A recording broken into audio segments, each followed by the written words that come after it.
Bueno, pues bienvenidos a la tercera conferencia del Congreso Estudiantil de la Salud, la Cooperación y la Ayuda Humanitaria.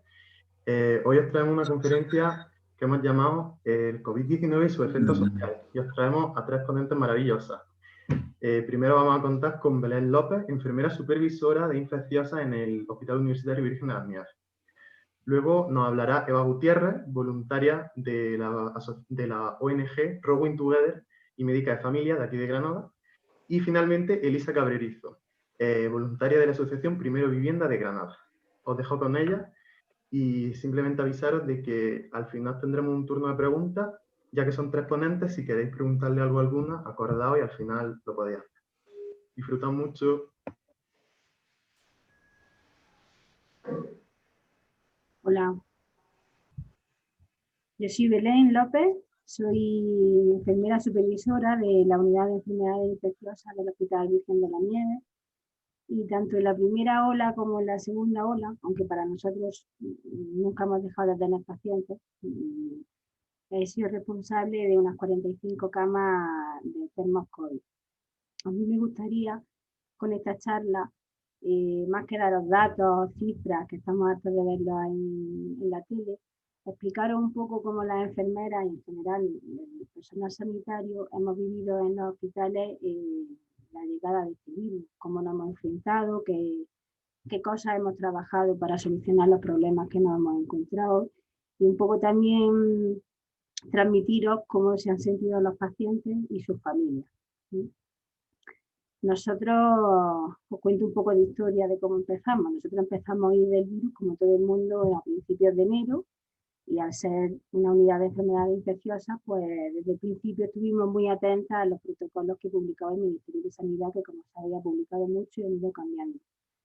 Hasta que llegó marzo y empezaron a ingresar los primeros pacientes y las primeras sospechas de COVID, pero fue el día 13 de marzo, el fin de semana que se decretó el estado de alarma, el día que empezó el infierno, porque el infierno en el hospital. Esa noche, que era un viernes, pues empezaron a ingresar pacientes con COVID y para lo que vino no estábamos preparadas ninguna, ni a nivel emocional, ni a nivel organizativo. Yo creo que nadie en el mundo estaba preparado para lo que vino. De repente y en pocas horas, mi equipo de enfermeras y auxiliares y yo tuvimos que cambiar y reinventarnos y cambiar completamente, totalmente nuestra forma de trabajar. Nosotros estábamos acostumbradas a tener aislamientos de pacientes con diversas patologías, pero aquí de pronto en pocos días se llenaron las 45 camas de enfermos y tuvimos que empezar y cambiar la organización completamente. Y bueno, pues empezamos a hacer circuitos de limpio, sucio, tuvimos que cambiar el aislamiento tradicional y empezar a hacer aislamiento de cohortes. Fue muy complicado, pero ciertamente en los primeros días dimos respuesta y cambiamos la organización y empezamos a trabajar bien. Sin embargo, empezamos a encontrarnos con problemas para los que no estábamos preparados. Primero, la carga física que supone ponerse un equipo de protección y estar varias horas con el puesto. Como sabéis, al principio hubo una rotura de esto a nivel mundial de los equipos de protección y teníamos que optimizar mucho los recursos que teníamos. Entonces nos poníamos un equipo y ese equipo lo teníamos puesto varias horas. Luego nos encontramos también con una carga emocional bastante elevada. Primero, por nuestro propio miedo a contagiarnos nosotras. Era un virus y sigue siendo un virus poco conocido, entonces era menos conocido que ahora, y trabajábamos con miedo a contagiarnos y con miedo a contagiar a nuestras familias. En mi caso, por ejemplo, llegar a casa y evitar que tu hija de 5 años te dé un beso hasta que no te has quitado todo y te has duchado, porque no sabes si trae el enemigo a casa, pues es bastante duro. Y por otro lado, nos encontramos con que nuestros pacientes, en el momento que se decreta el estado de alarma, el hospital se convierte prácticamente en un búnker y se restringen las visitas. ¿Esto qué supone? Que los pacientes ingresan solos sin su familia. Y cuando entra en una habitación con un paciente solo, pues te encuentras a un paciente con un sentimiento de soledad enorme, te agarran la mano y no te quieren soltar, no quieren que te vayas, empiezan a ver la tele y se dan cuenta que lo que ha venido no es una gripe, sino que es algo más, y tienen muchísimo miedo a morir y te lo manifiestan cada vez que entras en la habitación. Los pacientes más mayores, al estar solos, fuera de su ambiente, se desorientan y además el único contacto que tienen es con nosotras, que entramos disfrazadas y te miran con miedo, con una mirada aterradora que no se olvida nunca. Nos encontramos también que hay pacientes que no se pueden comunicar con la familia. Un paciente joven con su teléfono móvil lo tiene fácil, pero una persona mayor que casi no sabe manejarlo y que no tiene, no sabe hacer una videollamada, por ejemplo, pues no tiene contacto con la familia. La única información que obtenía la familia de los pacientes era al final de la mañana por el médico responsable que le explicaba la situación clínica, pero ellos ni veían cómo estaban, ni cómo se encontraban, ni se podían comunicar directamente con ellos. Esto supuso al principio pues un gran problema. Éramos nosotras un poco la encargada de intentar que hubiera esa comunicación. Fueron pasando los días y empezaron los fallecimientos y los pacientes pues fallecían solos, porque sus familias no tenían prohibida la visita. Fallecen solos, no, fallecen con nosotras, pero mi familia se puede despedir de ellos, con lo cual esto posteriormente podéis imaginar el duelo tan patológico que hacen las familias, no poder despedirse de sus familiares. Así que nos encontramos con pacientes solos que no se pueden comunicar, familias angustiadas que no saben nada de su familia, y el personal sanitario que está viviendo todo eso, que somos principalmente nosotros, las enfermeras, auxiliares, etcétera, pues sufrimos y nos angustiamos también con esta vivencia. Y empiezan pues las taquicardias, el insomnio, cefalea, irritabilidad, y más de una ha visto su vocación tambalear. ¿Cómo hemos sobrevivido a esto? Pues hemos sobrevivido sobre todo pues siendo equipo. Yo personalmente creo que he tenido muchísima suerte de contar con dos equipos de profesionales excelentes, que me han ayudado en la organización de la unidad, en garantizar la asistencia segura a pacientes. Han ido en la misma línea, hemos ido todos en la misma línea, aportando ideas, hemos compartido muchas emociones para poder sobrevivir a esto. Y hemos hecho equipo también con el resto de colectivos, por supuesto. Aquí médicos, limpiadoras, celadoras, mantenimiento, todos hemos hecho equipo. Y bueno, entre la primera y la segunda ola que tuvimos un poquito de respiro, bueno, ya empezamos en la primera, intentamos solucionar estos problemas con los que nos topamos y nos pusimos a trabajar para intentar solucionar. Os voy a enseñar algunas de las cosas en las que hemos trabajado. Bueno, este es mi equipo en pleno trabajo.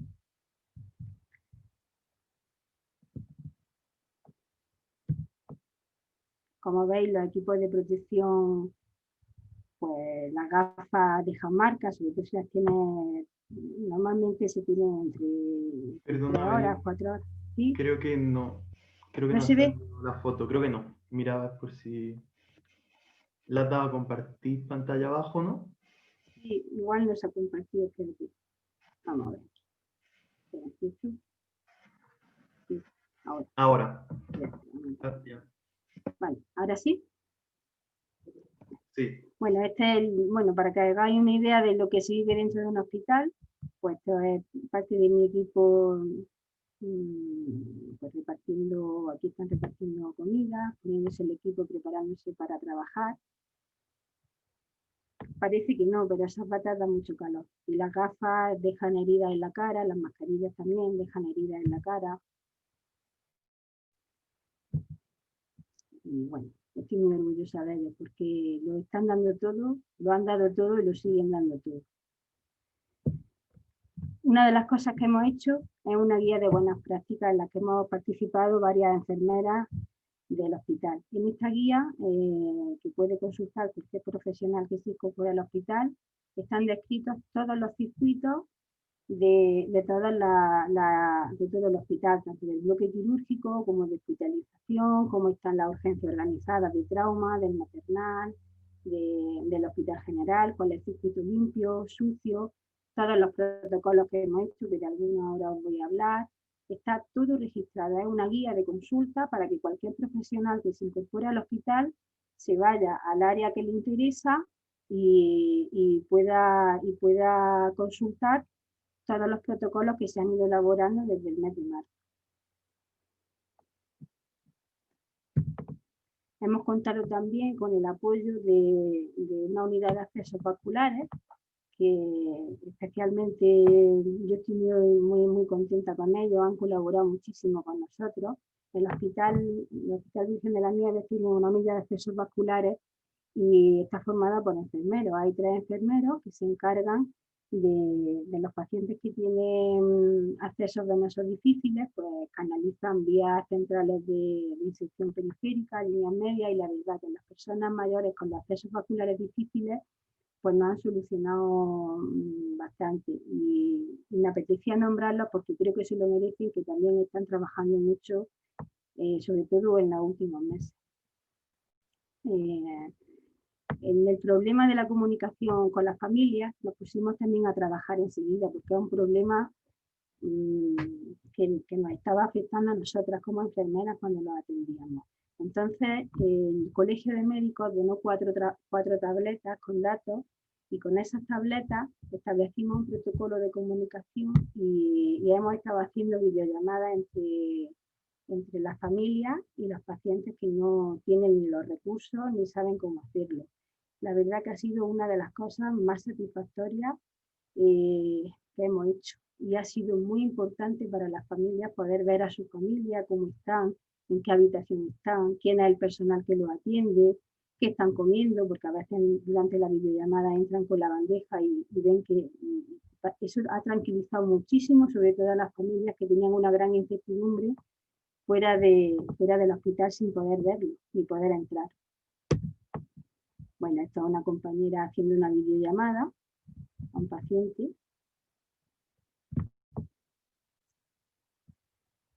Y aquí agradecer al Colegio de Médicos la donación de estas tabletas, que nos han venido súper bien.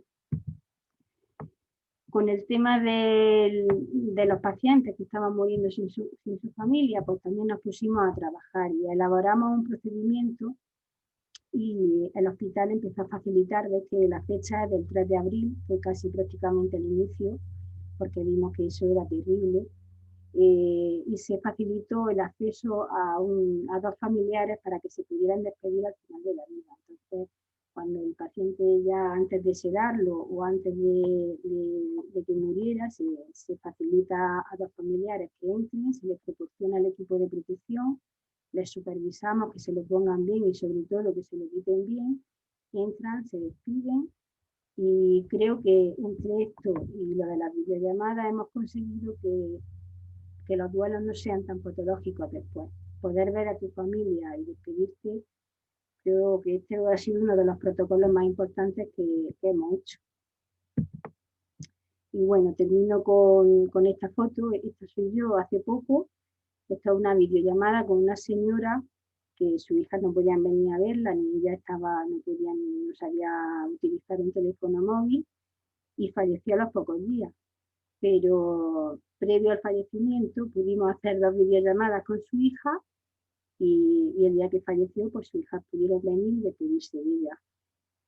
Posteriormente transmitieron su agradecimiento, porque para ella ha sido muy importante poder ver a su madre, dónde ha estado, qué personal la ha atendido, que estaba bien, que estaba tranquila, y también fue muy importante poder despedirse de ella. Entonces yo creo que en ese aspecto, en estos meses, hemos hecho un gran trabajo.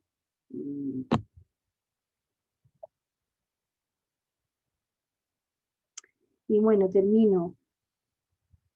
Para mí, seguramente habrá alguien, porque me lo preguntan muchas veces, cuando intentan animarnos, lo primero que nos dicen es que saquemos algo positivo de esto. Es difícil sacar cosas positivas, pero bueno, algunas hay.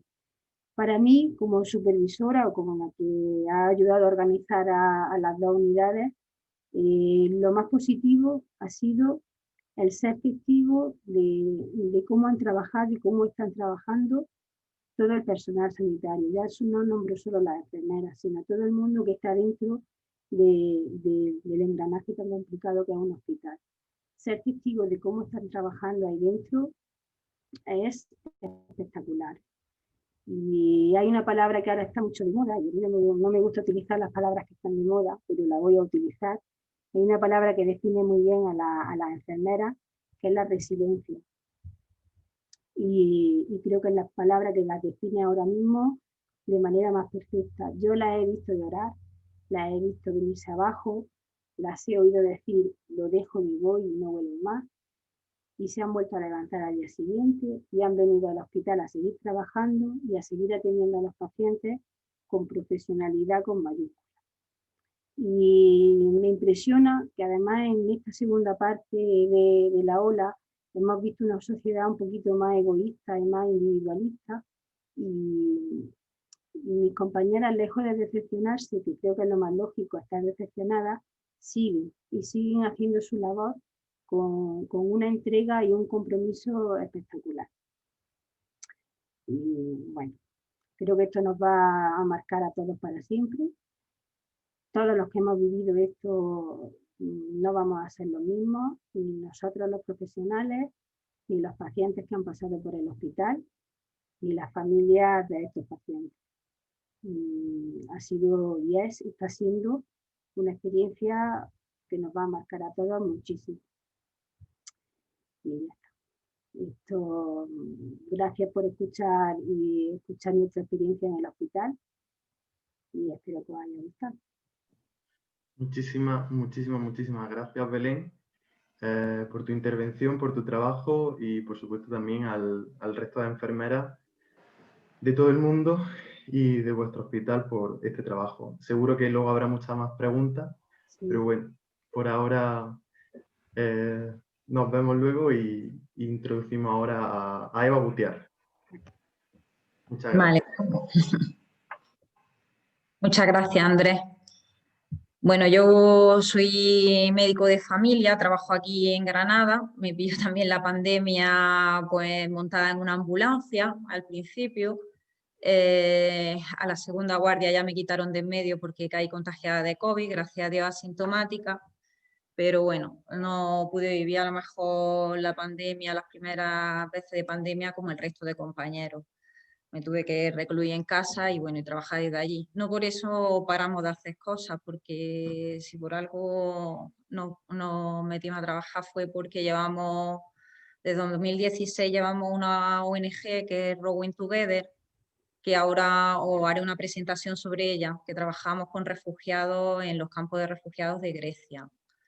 Entonces allí nos preocupaba mucho, mi pensamiento sobre todo estaba para aquella gente metida y confinada en campos de refugiados, donde mientras aquí en España se nos hablaba de quedarnos en casa, de mantener la distancia social, de usar nuestras mascarillas, de lavarnos bien las manos, yo pensaba en esos campos de refugiados donde no hay nada de eso, donde una tienda de campaña la comparten varias gente, varias familias incluso, donde no hay acceso al agua potable, donde no hay una correcta higiene y donde está la gente hacinada.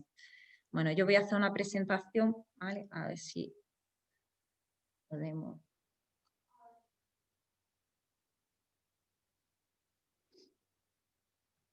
Bueno, campo de refugiados donde estamos ahora desde septiembre de 2018, el campo de refugiados de Moria. Está en una isla a pocos kilómetros de la costa turca, en Grecia, en lo que es Europa. Y allí llevamos un proyecto ginecológico. Estas son nuestras pacientes. Este es un cuadro que Picasso pintó en 1951. Una pintura atemporal, serviría para cualquier época del mundo, incluso la actual, porque en muchos países, por desgracia, se siguen viendo estas escenas.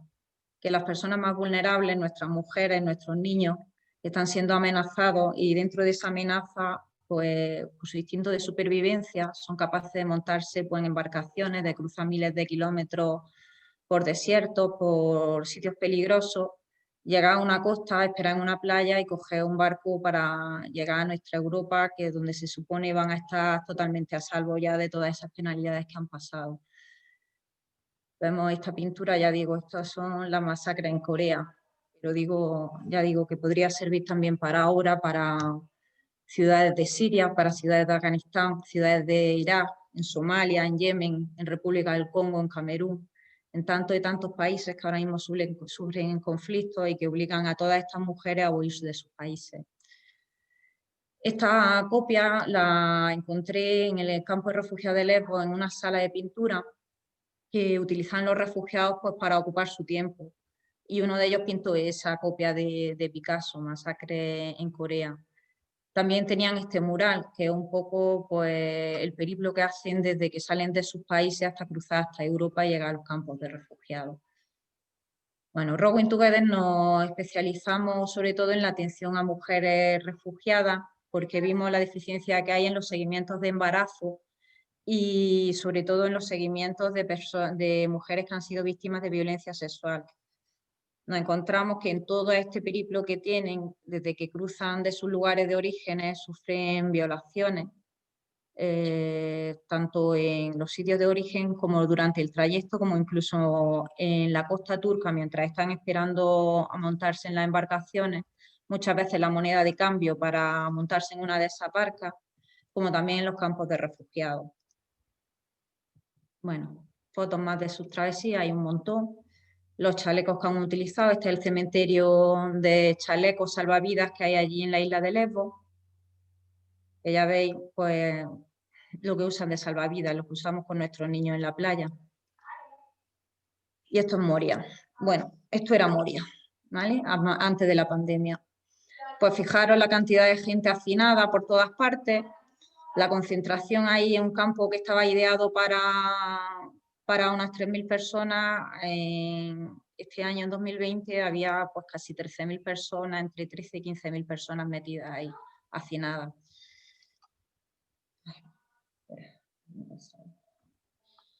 Esas son las condiciones de vida, ¿vale? Las tiendas de campaña en las que se encuentran. Y esta es nuestra actividad pues, que realizábamos antes de la pandemia, pues la exploración en consulta de embarazadas, pues, mediante un ecógrafo. Llevamos equipos de ginecólogas, de matronas, de enfermeras, de médicos de familia. Aquí tenemos una de las fotos de un residente, a lo mejor lo conocéis alguno, Belén, es de ahí de Virgen de las Nieves, Guillermo, poniendo un implanón. Hacíamos sobre todo planificación familiar y bueno, también en las tiendas a las personas más vulnerables intentábamos coger y atenderlas en sus tiendas. Nuestro trabajo se basaba sobre todo también en los abrazos, en abrazar mucho a la gente que lo necesitaban. Son gente que lo han perdido todo, que muchas veces decíamos que eran mujeres sin alma porque los miraba a la cara y es que ni reaccionaban siquiera. No eran capaces de abrazar, tenían mucho susto, venían vacías por completo, pues por las violaciones que habían sufrido, por la situación de pánico que sufren en el campo. Entonces, pues fijaros, abrazo, abrazo y más abrazos. Imaginaros eso en tiempos de COVID, impensable.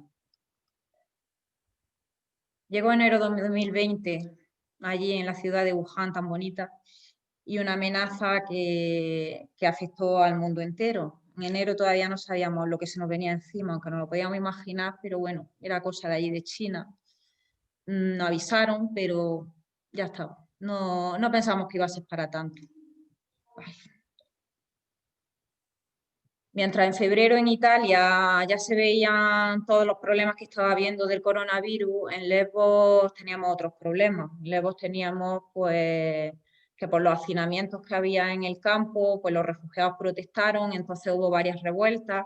Turquía dijo que ya iba a dejar pasar todas las embarcaciones como medida de presión a la Unión Europea, empezaron a venir muchos barcos, bueno, desembarcaron en la isla un montón de grupos fascistas que iban en contra de los refugiados, hubo muchas revueltas, pues unos prendiendo fuego a los campos de refugiados, los refugiados protestando, se acosó un montón a las distintas ONG y fue el primer momento en que tuvimos que paralizar nuestro proyecto allí por la seguridad de nuestros voluntarios. De hecho, en estas revueltas teníamos montado en el avión a un grupo de médicos de familia y de enfermeros que los tuvimos que bajar del avión, incluso por el miedo a que allí sufrieran represalias. Y el equipo que había allí se tuvo que encerrar en casa.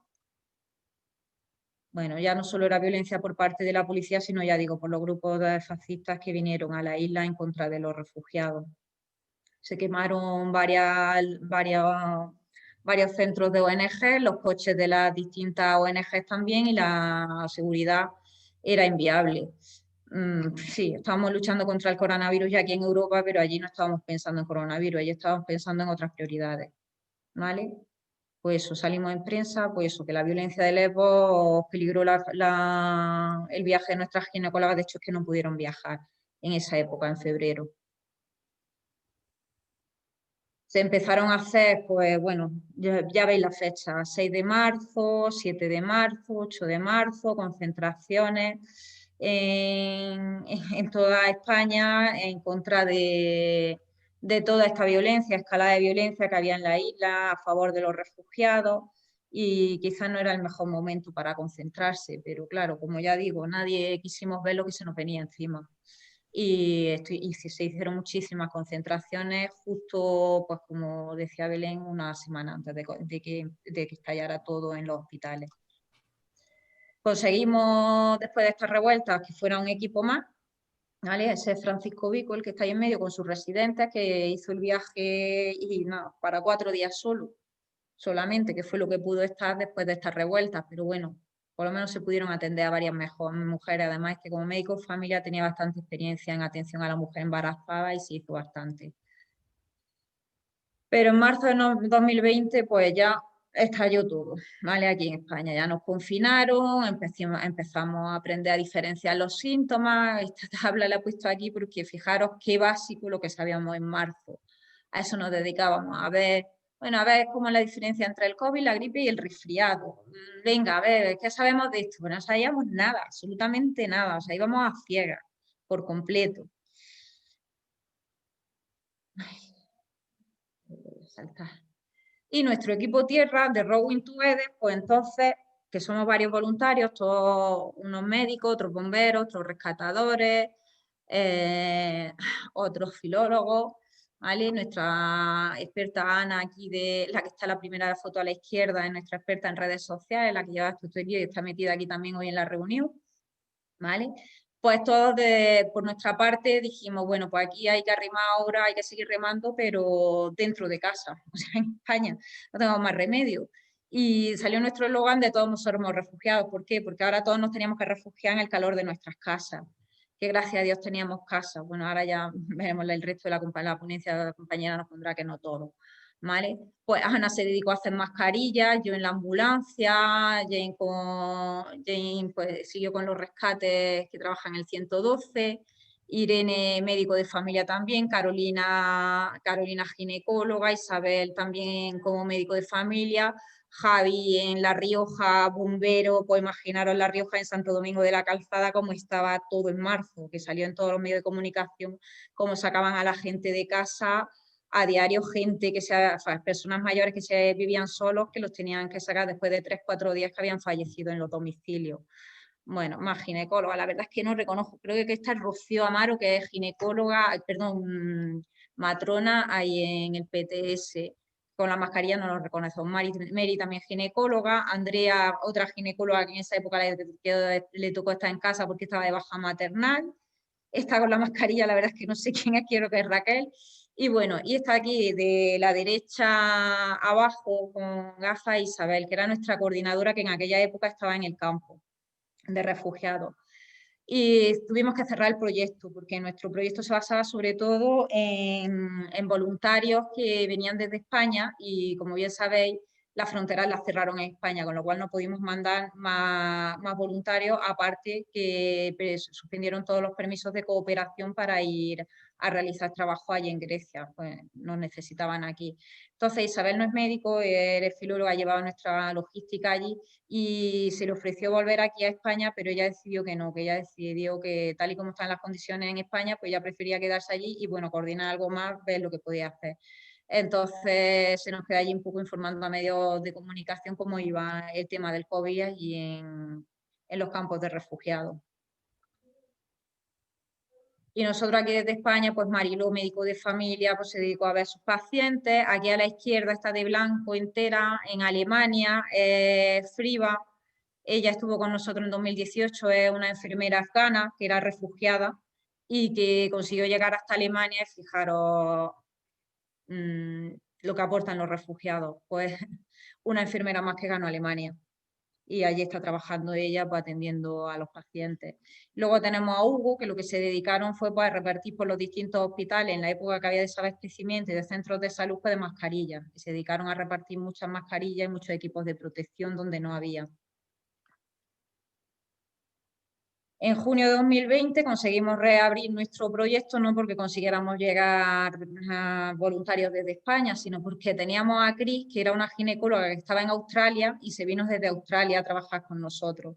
Y ya nuestra forma de trabajar, pues siempre eso, con mascarilla, intentando las medidas de distanciamiento, pues intentar no dar abrazos, ponernos mascarilla, la higiene de manos, con unos protocolos pues más el estilo de aquí de España.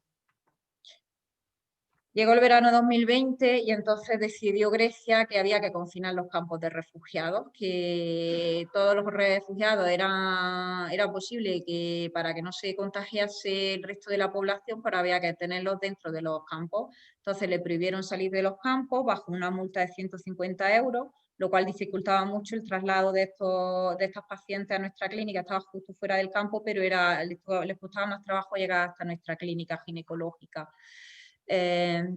Sin embargo, el turismo sin restricciones, por supuesto, ni realizar PCR ni nada.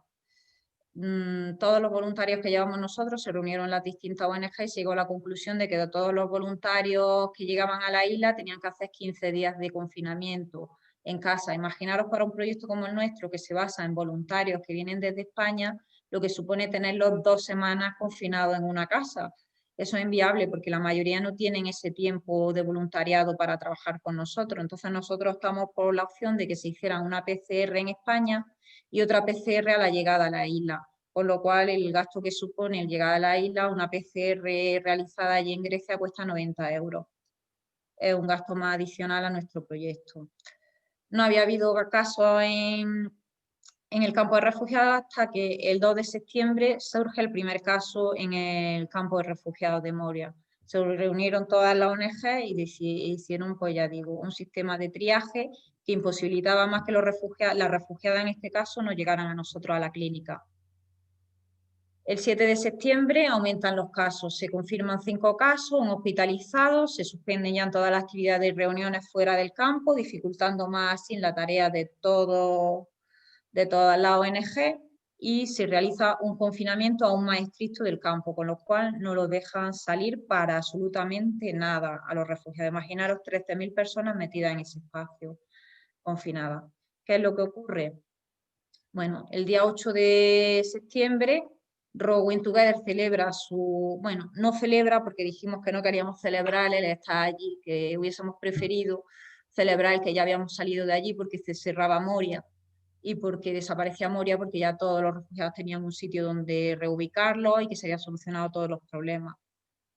Pero bueno, hacía 2 años que llevábamos allí y esa misma noche ardió el campo de refugiados de Moria. Lo veríais por las noticias todos, pues el campo de refugiados más grande de Europa en llamas. Imaginaros qué noche más terrorífica. Afortunadamente no hubo víctimas, pero ese día ya por la mañana ya se habían confirmado 17 casos de coronavirus. Imaginaros el caos que se formó, toda esa gente que estaba confinada ahí ya esparcida por distintos lugares de la isla sin poder localizarlo. Afortunadamente, como digo, ya no hubo víctimas, aunque algunas organizaciones de las grandes que llamamos nosotros. Estuve hablando con una de ellas por teléfono por eso y trataron que me hiciera socia, porque con la cosa de que estaban mandando muchísimo dinero allí, muchos antibióticos, muchas pomadas, para curar a todos los niños que estaban gravemente heridos de quemaduras por el incendio. Era falso, ¿vale? No hubo heridos, gracias a Dios.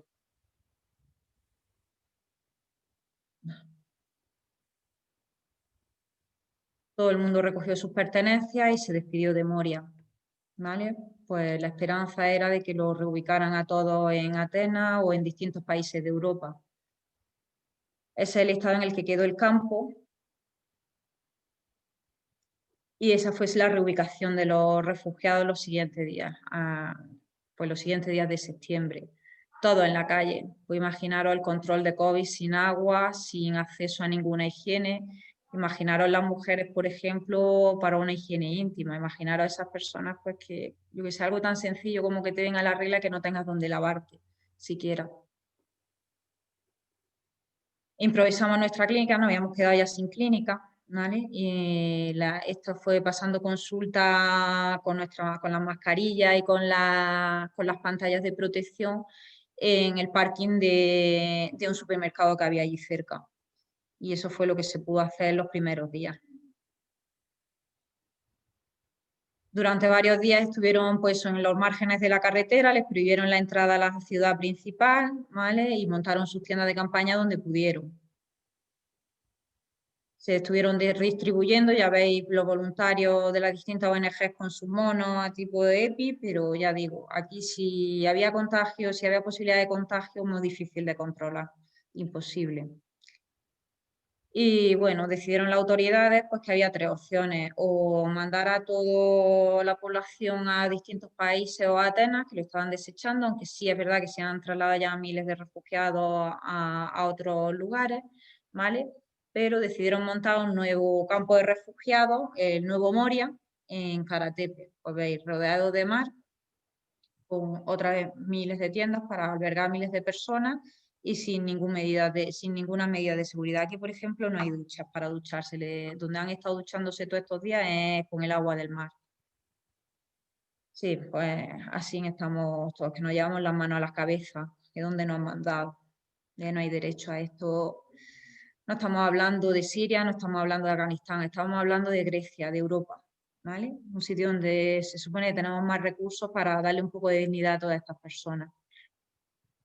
Encima de todo, el campo donde la reubicada es un campo militar, antiguo militar, donde, bueno, donde los niños se entretienen cogiendo balas o restos de misiles. Esas son las condiciones, como ya digo, se están aseando ahora mismo y este es el interior de una tienda aquí a la derecha, ¿vale? Los refugiados son los que ya se tienen que ocupar de ponerle suelo, sus mantas y sus cosas para poder hacerlo un poco más habitable. Como veis con el logotipo de ACNUR. Pues las cosas peor, bueno, estamos en 2020, así que sí. Pues inundaciones del nuevo campo, ¿vale? O sea, más riesgo todavía de contagio, los aseos, imaginaros la higiene que puede haber en ese aseo para contar. No tenemos datos de coronavirus ahora allí, ¿vale? Nosotros, nuestras ginecólogas han seguido trabajando ya de forma muy, muy reducida. Si antes veíamos en un día entre 40 y 50 mujeres, en los últimos días se han estado viendo a lo mejor 2, 3 mujeres, porque ya la clínica la teníamos en el espacio de Médicos Sin Fronteras a varios kilómetros de este nuevo campo. A este campo no nos permitían ya el acceso a ninguna ONG. Entonces, dadas las condiciones, la poca gente, pues, y el no poder contar con una seguridad para nuestros voluntarios con el tema de coronavirus, pues Rowan de momento en el mes de octubre ha decidido dejar paralizado el proyecto. No ha sido muy dura esta decisión, puesto que sí que hace falta todavía la atención ginecológica, pero aparte de que estamos agotados como equipo, realmente, porque muchas veces hay que saber cuándo parar. Y yo creo que ahora necesitamos los voluntarios también para una época, porque el trabajo aquí en España también nos está desbordando. hemos pensado también que los recursos, le está atendiendo ahora pues, en estas circunstancias a una otra 2 mujeres con el gasto que eso lleva, no nos supone. Pensamos que podemos ese dinero emplearlo en otro proyecto, a lo mejor en otro sitio que ahora mismo en estos momentos sea más necesario. Por lo que decimos, pues ahora mismo están sacando casi semanalmente a 1000 personas del campo. Lo que hicimos fue, viendo la falta de higiene, pues hacer una campaña de recogida de material que precisamente hoy ha llegado a Atenas y se va a repartir pues, en una ONG que hay trabajando allí, que va a ser la encargada de repartir todo este material a todas las familias que están llegando ahora mismo a Atenas y que igual no están ubicadas en ningún campo, ni en ninguna residencia, ni nada, están viviendo en la calle, con el problema también del coronavirus asociado. Y ya está, estos son los campos de refugiados que tenemos en Europa, ¿vale? Un cementerio de los derechos humanos donde precisamente el coronavirus es el menor de sus problemas en estos momentos. Bueno, muchas gracias por vuestra atención. Voy a salir de pantalla. Muchas gracias, Eva, de nuevo por sacar tiempo para esta presentación y por contarnos de nuevo cómo funciona Rowing Together. Sí, no sé salir a un momento. No te preocupes. Espérate. ¿En compartir pantalla abajo? Sí, es que se me... compartir pantalla. Vale, eso, aquí. Ya, perfecto, gracias. Y ahora pasamos con Elisa Cabreriz, de la Asociación Primero Vivienda de Granada. Bueno, buenas tardes y muchísimas gracias por organizar este congreso, a la gente que estáis hincando el callo para organizarlo y muchas gracias a toda la gente que está aquí hoy compartiendo estas horas, ¿no?, de esta tarde. La Asociación Primero Vivienda de Granada es una asociación muy pequeña, estaba formada por unas 10 personas que empezamos a salir a la calle a dar comida caliente a la gente que vivía en la calle. Y a partir de ahí nos dimos cuenta que si queríamos hacer cualquier gestión con administraciones, fundamentalmente con el ayuntamiento, teníamos que estar asociadas, ¿no? Así que creamos esta asociación que, con el devenir de los tiempos, pues ha terminado siendo más una asociación que se encarga de pelear para que existan recursos para las personas sin hogar y lo de las comidas semanales, pues bueno, un equipo pequeño hemos ido dejando esa atención, y esa atención es mucho más esporádica. Lo que sí hacemos es pues, un control, ¿no? Un control de la gente que está viviendo en la calle, le ayudamos a trámites, peleamos, le acompañamos al ayuntamiento, en fin, le acompañamos ahora mismo, le estamos ayudando para hacer los ingresos mínimos vitales. Bueno, esa es un poco la tarea. ¿Qué es lo que el COVID ha dejado claro, por ejemplo, aquí en Granada, y supongo que en todos sitios? Lo que ha dejado claro es la falta de recursos que hay para personas sin hogar. Como estaba explicando Eva, nosotros tenemos como 180 personas refugiadas en nuestras calles de Granada, ¿no?, que están viviendo en esas condiciones, o sea, en condiciones donde no tienen ducha, donde no tienen tiendas de campaña, lo que viven es con los cartones, gente con trastornos mentales, todo eso está viviendo en las calles de Granada. Ahora mismo se supone que viven unas 180 personas en la calle. Y los recursos que hay aquí en Granada por parte del ayuntamiento son 2 albergues, uno que es para hombres, que es el albergue Madre de Dios, que lo lleva Cáritas, y ahí hay como 46 plazas. Hay otro albergue que es para mujeres y para familias, que sobre todo que tengan menores, que son unas 36 plazas.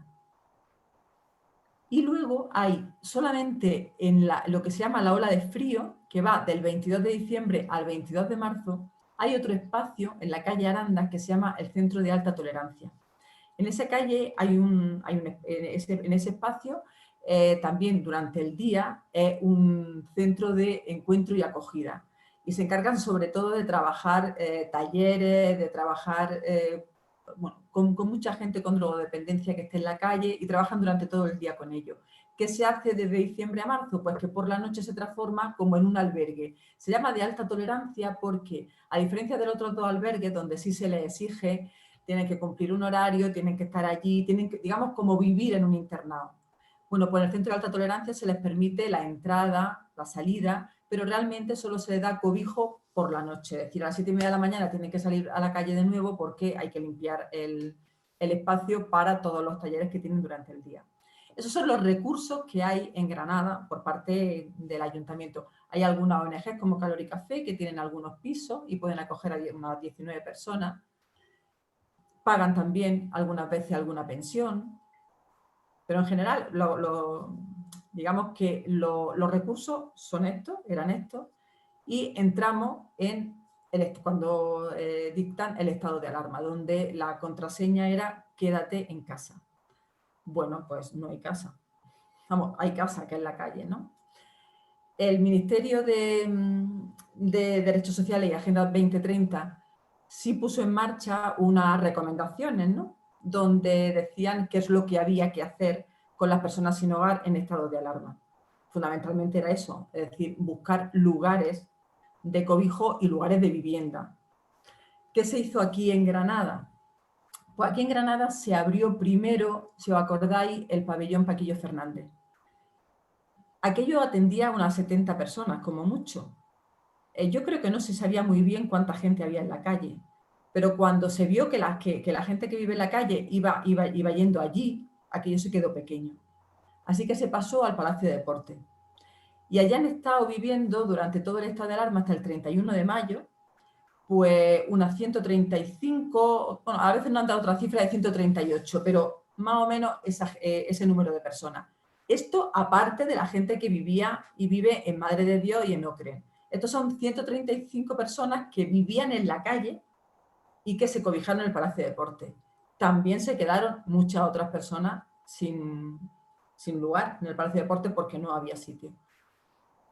El tiempo en el trabajo en el Palacio de Deportes, cuando el 31 de mayo deciden ya cerrarlo, yo recuerdo de estar allí y se hizo una concentración porque, o sea, la sensación de desgarro, de tristeza que tenían todo el personal que había estado atendiéndolo y toda la gente que se quedaba en la calle, porque de allí se salió que algunas ONG acogían a unas cuantas personas, se pagaron pensiones para unas cuantas personas y a otras se les pagó un billete de autobús para que se fuesen a las ciudades donde vivían sus familias. El resultado de todo eso es que a los 2 o 3 días de cerrar, el 31 de mayo, volvimos a salir a la calle a dar comida y la calle volvía a estar llena de gente. Porque ninguna ONG en Granada tiene casa para atender a 138 personas y toda la gente no se fue a casa de sus familiares cuando resulta que vivían en la calle. La gente que vive en la calle es porque no tiene esa relación con sus familiares, con la posibilidad de vivir con ellos. El tema de la pensión, pues se pagó pensión fundamentalmente a mujeres y se pagó pensión durante un mes. O sea, ya la gente después de un mes vuelve a estar en la calle y volvemos a estar exactamente igual. ¿Qué pasa ahora? Pues ahora pasa que lo que hay que pelear es que, primero porque existan más recursos. Efectivamente, que ese Palacio de Deportes siga existiendo como un centro de alta tolerancia para que la gente que viva en la calle tenga un lugar seguro cuando están enfermos, cuando hace muy mal tiempo y llueve, para asearse, para lavar su ropa. Y después, durante todo el día quieren estar en la calle, quieren volver, pero que tengan un lugar de referencia. Ahora mismo con el COVID, ¿cómo se controla a todo ese grupo de gente que está viviendo en la calle? Es que es similar a Moria. ¿Quién controla la sintomatología que tienen estas personas? ¿Quién controla que tengan un servicio de limpieza, de desinfección adecuado? No tienen duchas, no pueden limpiar nada, no tienen EPIs, no hay posibilidad, no se les entrega una mascarilla. ¿Qué es lo que hay que hacer con las personas que viven en la calle ahora mismo en Granada, que son nuestros refugiados de Moria? Pues hay que hacer eso. Hay un recurso que es la unidad móvil que la lleva Cruz Roja. Esta unidad tiene servicio durante todo el año. Bueno, pues esta unidad pasa 3 veces a la semana por la noche. Durante el estado de alarma anterior pasaba todos los días. Esta unidad tiene que ser una unidad que esté medicalizada en el sentido de dar atención sanitaria. Es decir, esta unidad tiene que controlar sintomatología, tiene que controlar temperatura, tiene que ver qué síntomas van teniendo la gente que está en la calle y desde ahí ponerse en contacto con el centro de salud, con el sistema sanitario, de tal manera que se pueda seguir controlando los síntomas.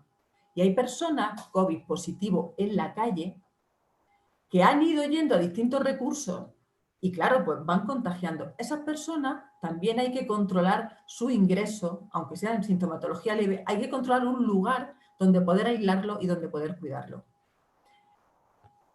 Y además, otro recurso que es este que estamos diciendo del centro de alta tolerancia, ahora mismo es un recurso que tiene muy poca capacidad, porque es un recurso que tiene capacidad para 45 personas.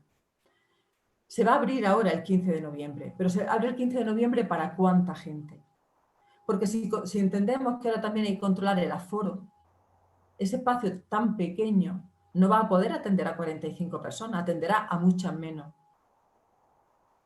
Así que lo que quiero decir con todo esto es, no tenemos recursos suficientes para poder atender a las personas sin hogar y no hay recursos para atenderlas en época COVID. Y esto sí que es prioritario, porque es prioritario cuidar a la gente, cuidar a las personas y además cuidar a todo el mundo. Es decir, hay que cuidar a las personas sin hogar por sí mismas y hay que cuidar también la ciudad. ¿Qué se puede hacer también? Repartir EPIs, o sea, que todas estas personas estén controladas con mascarilla. Ese centro de alta tolerancia tiene que ser en un espacio mucho más amplio, donde se pueda atender a mucha más gente y se pueda controlar toda su sintomatología y cuidarla. Porque los dos otros recursos que hemos dicho, de albergue, Madre de Dios y OCRE, pues efectivamente en estos recursos había como una parte donde había gente que se mantenía durante mucho tiempo y otras personas que iban entrando y saliendo, es decir, que tenían plazas como para 5 o 6 días, salían a la calle y volvían a entrar otras personas otros 5 o 6 días. Claro, con el tema COVID eso no se puede hacer, porque hay que controlar muy bien quién entra. Ellos han controlado todo este tiempo muy bien y no ha habido ningún foco de COVID positivo en el lugar. Porque todas las personas que entran, igual que ahora cuando hacemos algún trámite para que entren en los pisos de Calor y Café o de cualquier otra ONG, tienen que entrar con una prueba de COVID, una PCR con COVID negativo. Y una vez que entran, se mantienen en el tiempo en este albergue, no están entrando y saliendo. Entonces, estos dos albergues están, digamos, cerrados. No sale nadie y es muy difícil que entre alguien porque ya no hay más plazas. Así que la solución para toda la gente que está fuera en la calle ahora mismo sería esa, que el centro de alta tolerancia estuviese abierto con muchísima más capacidad y que la unidad móvil de Cruz Roja pudiera controlar a las personas que siguen estando en la calle. Y os lo dejo así como pinceladas, ¿no?, de lo que hay y de las cosas que pueden ser. Y ahora seguimos ya hablando con todo lo que a vosotros se os esté ocurriendo. Y muchas gracias. Muchísimas gracias, Belén. Perdón, Elisa. Quería ya, si podéis conectar las tres y empezamos una ronda de preguntas y... A ver si... Vamos a esperar, a ver si se puede. Vale, ya. Pues, bueno, muchísimas gracias a las tres, tanto por vuestro trabajo como vuestra ponencia, por sacar tiempo para nosotros. Y bueno, yo antes de que hiciésemos una ronda de preguntas, quería preguntaros personalmente cómo, esta pregunta va dirigida a las tres, cómo habéis visto vosotras un cambio en la población social, sanitario y qué veis diferente o qué veis igual.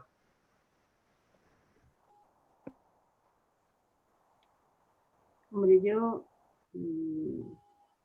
a nivel del hospital, que yo he dicho que estaba en el infierno, pero al ver la ponencia de Eva me he quedado súper impresionada, y al oírte, Elisa, pues me siento un poco privilegiada, porque es cierto que lo hemos pasado mal, pero teníamos medios, estábamos en un ambiente un poco más, en fin, más cómodo, entre comillas. A nivel sanitario, pues lo que es simplemente el hospital normal, un hospital ha pasado de ser un sitio de puertas abiertas a convertirse en un sitio en el que no entraba nadie. Entonces, eso a nivel social, separar las familias de los pacientes, pues yo creo que ha tenido un impacto grande, bastante grande. Solo lo sabe el que lo ha pasado, no poder saber nada de quién hay dentro, qué está pasando, ver noticias de que no hay respiradores, de que no hay, la gente no sabe qué pasa dentro y eso a nivel de las familias han sufrido mucho. Ha sido un cambio muy grande de la relación que había previa al COVID, que podías entrar, tener que estar con tu familiar, acompañarlo, etc. El hospital en sí también ha cambiado a nivel sanitario, ya no tenemos unidades quirúrgicas, cardiología, ya el hospital ahora mismo todo es COVID o no COVID, lo poco que queda no COVID. No hay una división, ya solo es todo COVID, no COVID, zona limpia, zona sucia. Eso yo nunca lo había visto, llevo 25 años trabajando y un cambio a nivel organizativo pues importante. Y luego a nivel de la gente de la calle, pues nosotras hemos notado que desde marzo, la primera vez, éramos héroes, aunque no nos gusta mucho que nos llamen héroes porque estamos haciendo nuestro trabajo. Y hubo muchas donaciones y muchos aplausos y ahora pues hemos visto que la gente se ha relajado, han empezado ya no somos tan héroes, había noticias, hay cosas que un poco no han criminalizado al personal sanitario, no han hecho daño y bueno, la vivencia en la segunda ola creo que está siendo diferente, la estamos viendo nosotras que es diferente a nivel de la gente de la calle. Creo que ahora ya se están dando cuenta que la cosa es bastante seria. Pero bueno, no sé si respondo a tu pregunta más o menos. Sí, totalmente. Bueno, yo para mí el sentimiento que saco del cambio de la población, yo creo que tenemos una población ahora bastante más triste, muy, muy triste. Yo es el sentimiento que defino. Yo veo a todas las personas a mi alrededor, tanto pacientes como compañeros y todo, y es sensación de tristeza, de agotamiento. Yo llevo, en mi caso como médico de familia, llevo desde marzo pasando consulta vía telefónica. Y yo creo que para un médico no hay nada peor que pasar una consulta telefónica. La gente se queja mucho de las consultas telefónicas, pero es que nosotros como profesionales, para nosotros eso nos ha matado. Tú no puedes coger y ver a una persona físicamente con todo lo que transmite. Pues vosotros como estudiantes de medicina, cuando empecéis las prácticas ya lo veréis como el lenguaje corporal y el tener a una persona delante tuya hace muchísimo, muchísimo, muchísimo. No es lo mismo atender a una persona desconocida por teléfono que atender por teléfono a un paciente tuyo. Yo comparto también la consulta con Sierra Nevada y no es lo mismo llamar a un paciente mío que yo conozco desde hace muchísimos años por teléfono, que sabes lo que siente en ese momento, casi que le estás imaginando la cara, a estar hablando con un completo desconocido. Entonces, sobre todo con las personas mayores, estoy notando mucha tristeza. Tristeza porque no pueden ver a sus nietos, porque no pueden hacer sus reuniones familiares como se hacían antes, porque no puedes abrazar ni besar a tus familiares. Nosotros ya sabéis que aquí en el sur somos mucho de abrazar, de estar todo el día juntos, de estar formando nada más que alegría, de estar chillando, de estar... Y todo eso se ha perdido. O sea, todo eso por desgracia lo hemos perdido. La gente es consciente de que no pueden hacerlo, aunque mucha gente lo haga, pero yo creo que son los menos. ¿Sabes? Aunque es lo que más sale a nivel de televisión, de culpabilizar a la gente joven, de todo lo que está pasando y todo. Pero realmente es todo en general. No sabemos nada de este bicho. Si es que este bicho nos ataca y no sabemos ni por dónde nos viene. Muchas veces sabemos, sí, pues que hay que mantener la distancia social, que no hay que juntarse, que no hay que ser, pero llega un momento de tristeza, porque pensar en la gente esa mayor que ahora mismo lleva confinada varios meses sin apenas salir a la calle, con mucho miedo, que es otro de los sentimientos que tiene la población, el miedo, sobre todo en la gente mayor. Y sí, nosotros a lo mejor con nuestra edad, el que perdamos unos meses de nuestra vida, pues bueno, no nos supone mucho, pero imaginaos para un paciente, para esas personas que tienen 80 y muchos años, están al final de sus vidas. Entonces, quitarle estos meses, quitarle parte de su vida. Y decir que se queden en casa para que no se mueran por coronavirus, muchos te dicen, bueno, pero si es que esto me está matando el estar aquí dentro de casa. Y al final tienes que decirle, pues mire, salga usted a la calle cuando no haya gente, dé su paseico, intente relacionarse como pueda. Y es una situación difícil. Y con respecto a lo que es el voluntariado nuestro, la ONG, para nosotros ha sido mortal. Ha sido mortal. O sea, ha sido un palo que las pocas fuerzas, si ya era difícil llevar la ONG solo con voluntarios en tiempo normal, en tiempo de coronavirus, ya ha sido perder a todos los voluntarios, perder la coordinación que teníamos allí en condiciones, limitarnos muchísimo los espacios, los protocolos, el poder acercarnos a las mujeres refugiadas y hacerlo. O sea, ya digo, ha sido perderlo todo. Para mí es un sentimiento de desesperanza y yo creo que es el que comparte la mayoría de la población. Más que nada porque no le vemos salida a esto. Bueno, por mi parte, yo lo que he vivido con las personas sin hogar en este tiempo, al principio fue como una obligación de ayuda, ¿no? Porque el confinamiento obligaba a buscar un recurso que era la casa y de una forma, digamos, obligatoriamente, pues las administraciones tenían que volcarse en buscar una casa. Y lo que se ha vivido con esa casa, como dije antes, era la sensación de familia. En ese tiempo hacían muchos talleres, muchas actividades comunes, estaba muy bien controlado. Entonces, esa sensación de estar cuidado, de hacer familia, de hacer grupo, eso se ha perdido. O sea, el 31 de mayo, cuando cerraron el Palacio de Deportes, fue horroroso porque la sensación de abandono a partir de ahí es brutal entre toda la gente, porque ya era como, bueno, pues ya no estamos obligados a buscar a confinaros, con lo cual ahora cada uno a su sitio. Entonces yo ahora ya me defiendo en mi casa y en mi trabajo y tú te defiendes en tu jardín, en tu banco y en tu portal, ¿no? Y en tu calle. Esto ha hecho una cuestión que es que la ONG, por supuesto, se han volcado y han hecho un trabajo y siguen haciendo un trabajo ingente, pero esa sensación que está diciendo Eva de desesperanza y de amargura está entre toda la gente que está por la labor de ayudar a las personas sin hogar, porque no hay recursos, la ONG ya no tienen recursos, no pueden dar más de sí, o sea, y además es que las colas que tienen ahora en las puertas de los comedores sociales o en las puertas de la ONG son colas y colas y colas todos los días sin posibilidades de repartir ni un solo recurso. En los servicios sociales, por ejemplo, de Granada, lo que te dicen es que todas las semanas van más o menos a quedar unas 10 familias nuevas. 10 familias nuevas que tienen problemas para pagar el agua, problemas para pagar la luz y que están quedando sin casa. Es decir, son nuevas personas que se van a incorporar en lo de personas sin hogar. O sea, esa sensación de abandono y de desesperanza es brutal. Porque ahora sí, siempre el tema de cuidarnos, yo creo que es un tema básico. Pero ahora, si hay que poner dinero en algún sitio, es en cuidarnos.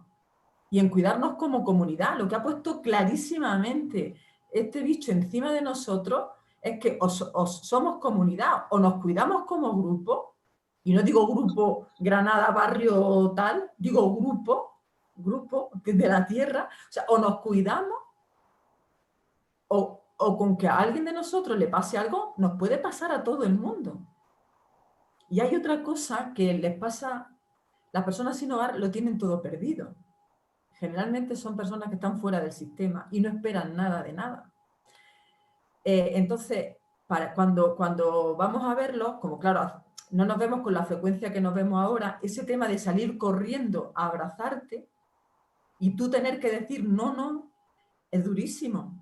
Pero estas personas, como lo tienen todo perdido, no piensan que el coronavirus les vaya a hacer nada. ¿Por qué? Porque ellos están más preocupados en que no comen, en que están malos y que no se pueden tomar pastillas, en que tienen frío y que se les ha mojado el cartón. No están pensando en que van a pillar el bicho. Es que eso es lo de menos. Esa historia de cortarle hasta lo afectivo, que es ya lo último que hacíamos con ellos, ¿no? Que era darle la mano, pues pasear, pues hablar, pues sí, hablamos, pero a distancia, ellos, por ejemplo, pues les llevamos mascarillas, pues ellos se quitan la mascarilla para expresar, porque con la mascarilla entienden que se les tapa la, claro, es verdad, se tapa la cara. Pues eso, entonces lo que ha quedado de todo esto, yo creo que para todos en general es que o nos cuidamos como grupo o nos morimos como grupo. Pero con las personas sin hogar en concreto, ahora mismo es esa sensación de abandono, de desesperanza, donde cada vez tienen menos recursos de alimentación, menos recursos de vivienda y encima menos posibilidades afectivas. Entonces, de verdad la sensación es muy triste. Pero si encaminamos la cuestión a que los recursos tienen que ir, a ver, si los recursos van siempre para cuidar a las personas que más lo necesitan, ganamos todo el mundo. Ganamos todo el mundo porque cuidando eso, todo el mundo vamos a tener la seguridad de estar cuidados. Y bueno, pues creo que ahora eso es lo que hay que hacer. Sí, tía, toda la razón. Muchísimas gracias, Alastra. Tenemos una pregunta. Os recuerdo a todos que si queréis hacer una pregunta, en la pestaña participantes le dais a la manita y os vamos dando el turno. Así que, Elena, puedes abrir el micro. Buenas tardes. Bueno, lo primero, enhorabuena a las tres por la conferencia. Es una visión muy importante de varios aspectos de esta situación. Y bueno, yo tenía dos preguntillas. La primera es, tanto a las sanitarias que están aquí como a las personas que trabajan con personas, que se está hablando mucho del impacto psicológico que tienen en esta población, en plan de los sanitarios y de las personas que trabajan con personas, el tema de haber vivido la pandemia, como lo han vivido. Que si sabéis o vuestro entorno laboral se ha puesto en marcha algún tipo de recurso psicológico o de ayuda psicológica para lidiar con esto.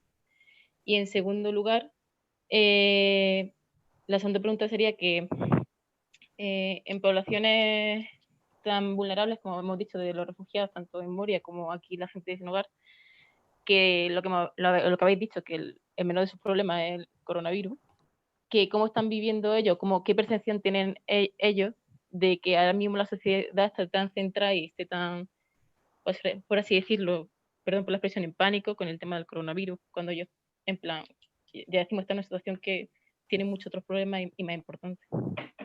Y eso sí. ¿Empiezas tú, Eva? Bueno, yo le contesto a la pregunta de cómo están viviendo. Orden, ¿no? Sí.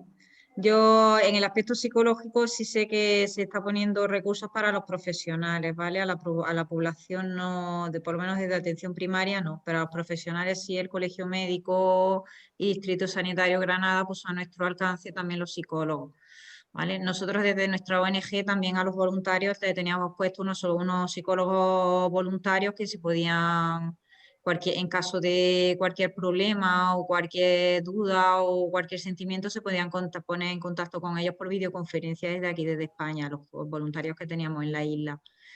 Y luego, respecto a cómo están viviendo los refugiados el tema del coronavirus, pues imaginaros, con pánico, igual que aquí en España. Así que ellos son iguales que nosotros, así que las medidas son las mismas, así que ellos se ponen su mascarilla, las que le han podido proporcionar, y de hecho el incendio que hubo en Moria el día 8 de septiembre se desató el pánico porque pensaban que iban a morir todos allí dentro. Y una de las causas por las que fue el incendio fue por tal de salir allí de estar confinado. Imaginaros de llegar a seguir confinado allí, cómo hubiese saltado el coronavirus en una población tan cerrada. Hubiese sido un polvorín que hubiese estallado por toda la isla, hubiese habido bastantes fallecidos. De hecho, vamos, no tenemos conocimiento ahora mismo de que haya habido nadie fallecido entre refugiados en la isla por tema de coronavirus.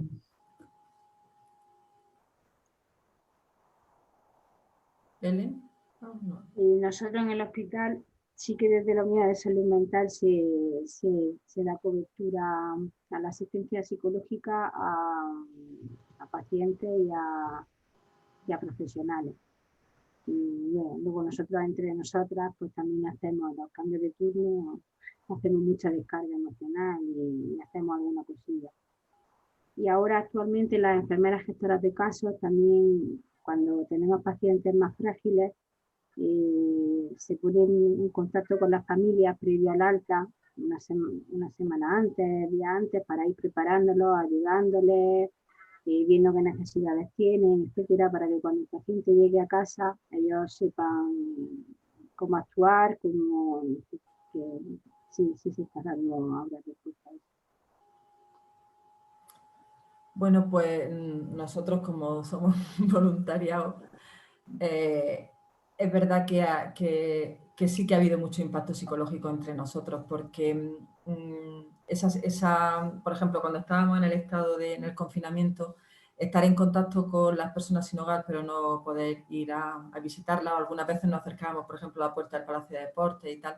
Y ahora, después de todo eso, el ver que cada vez tienen menos recursos, que antes a lo mejor teníamos más controlada el tema de alimentación, que ahora cada vez también hay menos posibilidades de alimentación porque hay más gente y hay menos para repartir.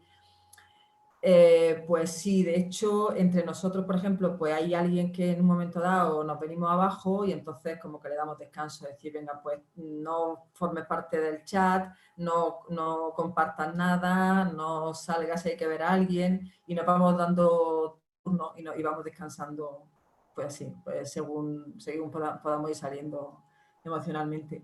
Y ellos, la percepción que tienen las personas sin hogar en relación a nosotras en este tema de COVID, pues es lo que he dicho antes, es de más abandono. Es decir, es como otra excusa más para abandonarlos más.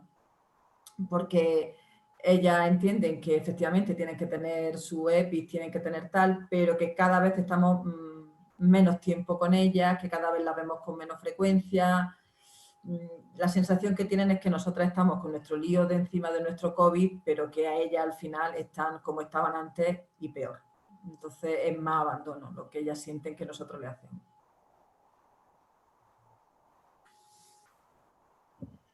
Tenemos otra pregunta. Imagino que habrá quedado respondida a la que han hecho.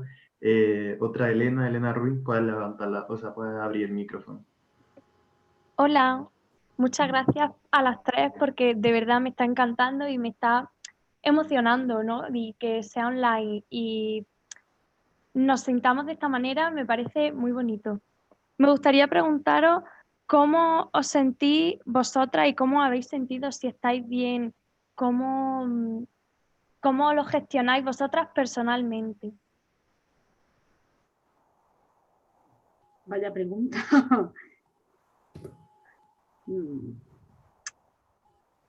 Estamos regular. Yo estoy regular. Ahora estamos muy cansados. Son muchos meses, desde marzo sin parar. Hemos tenido que gestionar muchas cosas, sobre todo a nivel emocional. Ha sido bestial en el hospital. Y digo estamos porque creo que mis compañeras están igual que yo, estamos muy cansadas, estamos agotadas, estamos agotadas, muy cansadas. ¿Y cómo lo gestionamos? Hablando mucho entre nosotros. Hablamos muchísimo. Aunque el hospital tiene recursos, al final hemos hecho... Esta es la unión que tenemos en el equipo, que hablamos mucho entre nosotras. Y aunque yo sea que me dicen la jefa, pero al final ella... expresamos siempre cómo nos sentimos. Yo sé cómo está. Yo entro en el turno y miro y sé quién está bien y quién está mal.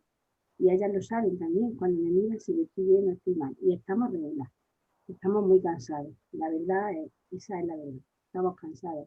Y lo estamos gestionando, pues, hablando mucho, intentando tomarnos momentos de descanso si se puede. Ciertamente la última semana está siendo bastante dura, porque estáis viendo que no hay cama, estamos abriendo el antiguo clínico, son situaciones de mucho estrés, porque tienes que dar respuesta a lo que viene, a los pacientes que están en urgencia, y estamos cansados. Pero bueno, yo siempre intento buscar un hueco para leer algo diferente, ver una serie con mi marido cuando puedo, por ejemplo, no sé, un ratito mínimo al día, aunque sean 10 minutos, tienes que buscar para desconectar un poco, porque está siendo duro, bastante duro. Y estamos cansados, pero bueno, que seguimos adelante.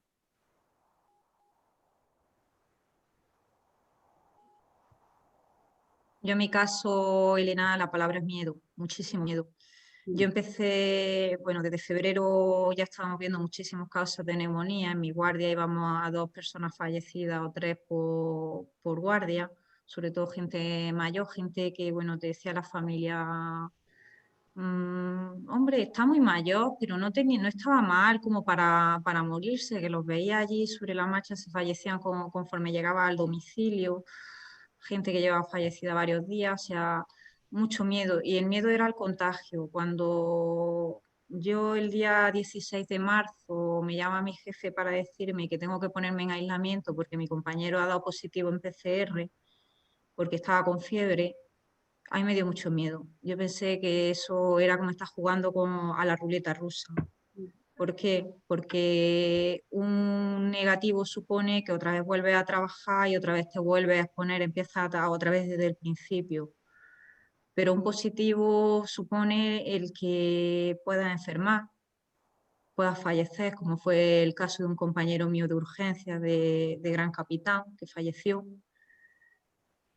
Puede ser que ese positivo te lo lleves a tu familia y se lo contagie a tu hijo o a tu marido. A mis padres no, porque llevaba yo ya 2 semanas antes que me había despedido de ellos sin verlo. Mucho miedo. La ruleta rusa en mi caso dio positivo y cada día que te despertabas decías, bueno, sigo aquí, sigo viva. Coincidió que fue mi cumpleaños en esa época y mi marido decía, bueno, a ver si llegaba a cumplir los 45 por lo menos, con mucho pánico. Mi marido lo vivió con muchísimo como pánico, porque no sabíamos lo que iba a pasar. No sabes las secuelas que en un futuro te va a dejar esta enfermedad.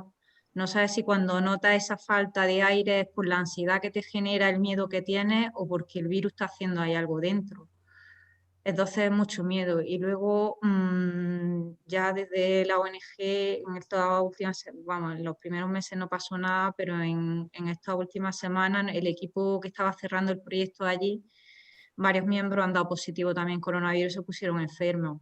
Imaginaros el pánico de tener a varios voluntarios allí en la isla contagiados de coronavirus con los escasos medios que hay en una isla de Grecia, un hospital pequeño, con falta de recursos en UCI, con falta de recursos en todo. Al final la ruleta rusa ha salido bien, porque ninguno de los voluntarios ha tenido complicaciones, yo tampoco tuve complicaciones, pero el sentimiento es mucho miedo. Bueno, pues por mi parte, yo en relación con las personas sin hogar sigo utilizando la palabra abandono. Yo sí siento que me siento muy culpable, siento que la abandono, que no estoy haciendo lo que estaba haciendo antes. Y también es por miedo del contagio, claro, porque me da mucho miedo meter contagio con mis padres mayores, me da mucho miedo meter contagio en mi casa, me da mucho miedo contagiarme porque yo hago muchas cosas y entonces sé que sería un foco para muchos sitios, pero mi sensación es de culpabilidad porque el abandono es así, ellos se sienten abandonados, pero yo siento que las tenemos abandonadas.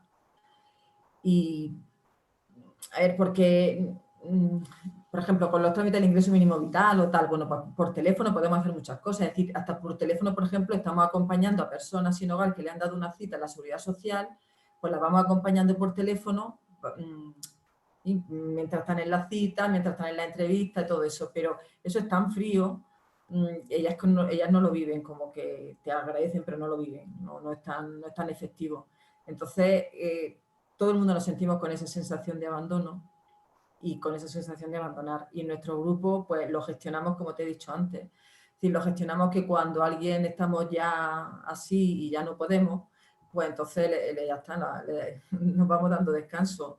Tranquilízate y cada uno, pues en nuestro entorno nos vamos buscando nuestros focos de endorfinas para ir sacando algo de placer y de alegría y entonces cuando ya vamos cogiendo otra vez fuerza, pues se va incorporando al grupo y otra gente va descansando, ¿no? Es la forma que tenemos de gestionar, porque sí tenemos clara una cosa, que a ver, que todo este tema COVID yo creo que viene para quedarse también como una forma de actuar y como una forma de llevar la vida y de gestionar los recursos que tenemos. Esto no va a ser de ahora, ¿no? Esto nos va a durar, no sé qué pensáis vosotras, pero yo creo que vamos a estar con este COVID aquí puesto encima de la mesa tan real hasta el año que viene por esta fecha, y después de todo esto es cómo salimos, ¿no? cómo salimos de... Porque, bueno, pues vosotras sois más clínicas y sabéis que existen las secuelas. Pues esto tendrá sus secuelas y también tendremos que gestionar con las personas sin hogar estas secuelas, ¿no? Cuando todo el mundo sea más pobre, pues no sé cómo vamos a gestionar a los que eran ya muy, muy pobres antes y no tenían nada, ¿no? En fin, no sé, es que es como una sensación muy... A lo mejor te estoy diciendo con mucha tragedia, pero yo creo que la situación es dura y lo que sí tengo claro es que aunque la situación sea dura, el hecho de que no dejemos de estar, no dejemos de pelear, a mí eso me parece muy positivo. Es decir, que por ejemplo de todo mi grupo nadie ha dicho hasta que hemos llegado me voy. No, no, no, descansamos, pero nadie tenemos en la cabeza esto lo dejamos, ¿no? Entonces, bueno, eso es lo positivo.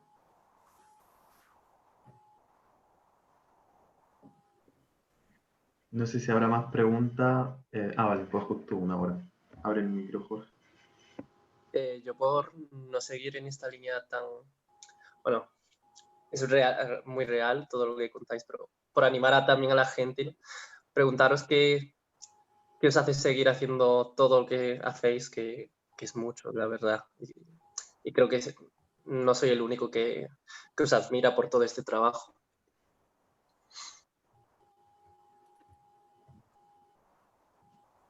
Pues seguimos porque primero porque hay que seguir, que yo que no veo otra opción. No veo la opción de abandonar, ¿no? Como decía Lisa, nadie de mi equipo ha abandonado. Y han tenido la opción de a lo mejor cambiar de servicio, dejarlo, y nadie ha abandonado. Y aunque ha habido momentos duros que te plantean muchas cosas, pero en mi caso no existe la opción de dejarlo, es que estamos donde tenemos que estar y ya te he dicho antes que hay cosas positivas, ¿ves? Cuando hemos conseguido solventar los problemas de comunicación entre pacientes, hay pequeños momentos, aunque un turno sea o un día sea muy duro, hay pequeños momentos como la videollamada a la última imagen de esa señora, pues ese momento te da mucha energía, porque ves que está ayudando tanto a esas personas que te da un chute de energía y sigues. Entonces te agarra a pequeñas cosas que haces que parecen insignificantes y no lo son y te dan el chute de energía para continuar. Y ahí seguiremos. Yo es que no contemplo la opción ahora mismo de dejarlo, no podemos dejar. Tenemos que estar ahí. Los profesionales sanitarios en nuestra profesión tenemos que estar ahí. Ya es otra cosa más aparte de la vocación, pues tenemos que estar ahí. Yo en mi caso, Jorge, es que yo lo veo como una obligación. Vamos, yo me hice médico por ayudar a las personas, no solo a nivel de aquí de España, sino fuera. O sea, yo es mi forma de vida. Es que si no lo hiciera, no sabría cómo llevar mi vida. Yo he recibido tanto en la vida la educación que he recibido por parte de mis padres de servicio a los demás, de ofrecerme a los demás, que es un estilo de vida. Entonces, aunque nosotros ahora mismo de momento hemos paralizado el proyecto, pero ya estamos pensando en la forma de ayudar de otra forma, de dónde poner ahora el proyecto, cómo ayudar o lo que hacer. Digamos que no hemos tomado un descanso porque lo necesitábamos, pero en nuestra cabeza está el seguir trabajando. Y ya te digo, yo me hice médico por ese motivo, no por otro. Bueno, pues en nuestro caso es que no es planteable no seguir. O sea, que no... ¿Por qué seguimos? Porque es que no nos planteamos otra opción. Además, con la gente sin hogar, como llevas tanto tiempo con las mismas personas, porque la gente vive en la calle desde hace 20 años, y cuando estaba Belén diciendo eso, lo del pequeño día que hace la videollamada, en nuestro caso yo lo comparo mucho, yo soy montañera, ¿no? Entonces yo lo comparo mucho como cuando sube a la sierra y dices, tu madre mía, que me ha costado 5 horas, que no puedo más para este ratillo, pero es que ese ratillo es tanto, bueno, pues con las personas sin hogar podemos tardar 5 años para encontrar un lugar para una persona, pero ese día que tiene ese lugar es la leche. Ayer, por ejemplo, me llamó una persona sin hogar que está dando tumbos por la calle, que ahora ya está dentro, que lleva un mes dentro de un albergue. Pues me llaman para decir que ya por fin tiene la remisa. ¿Qué significa eso? que va a salir del albergue y va a pagar una habitación para ella sola. Pues nada más que eso, entonces, no sé, pues dices tú, bueno, pues esto no tendría que ocurrir. O sea, lo que tendría que ocurrir es que hubiese un montón de viviendas públicas, ¿no? Y que la gente tuviera ese acceso a esa vivienda pública. Pues no podemos parar de trabajar para eso. Y si vamos consiguiendo a personas concretas, consiguiendo algo que les dé autonomía y que les dé dignidad, pues ya está. Pues ya está. Y como además se consigue, cuesta muchísimo. Pero yo creo que es como dice Eva y Belén, si es que no te planteas nada, es que estamos en esto y vamos hasta así siempre. Si es que son cosas que salen solas, Jorge. Y luego el grupo hace mucho. O sea, que estés con un grupo donde todo el mundo nos queramos, nos ayudemos, nos apoyemos, es que eso es básico, eso es básico. Entonces, ya está, el grupo sigue y como vemos que hay mucha necesidad, pues no nos podemos plantear otra cosa.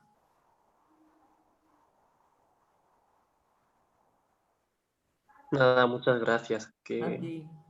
Yo, repitiendo lo que habéis dicho, es que vamos a salir de esta siendo comunidad, de otra forma, ¿no?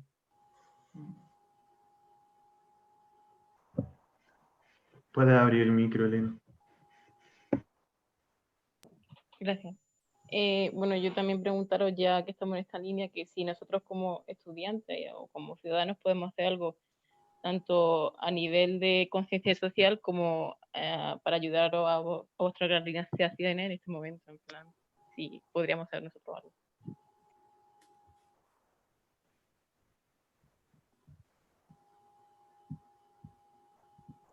Bueno, como estudiante, yo pienso que como estudiantes de medicina que soy, pues esto ya supongo que habéis elegido medicina por lo mismo que hablaba Eva o que estamos hablando, ¿no? Para ayudar a los demás. Estas profesiones, no hablo de vocación, es que yo siempre digo, no soy enfermera, me siento enfermera, soy enfermera, pero no por vocación, bueno, sí por vocación, pero yo me hice enfermera para ser cooperante, luego la vida tomó otro rumbo y no.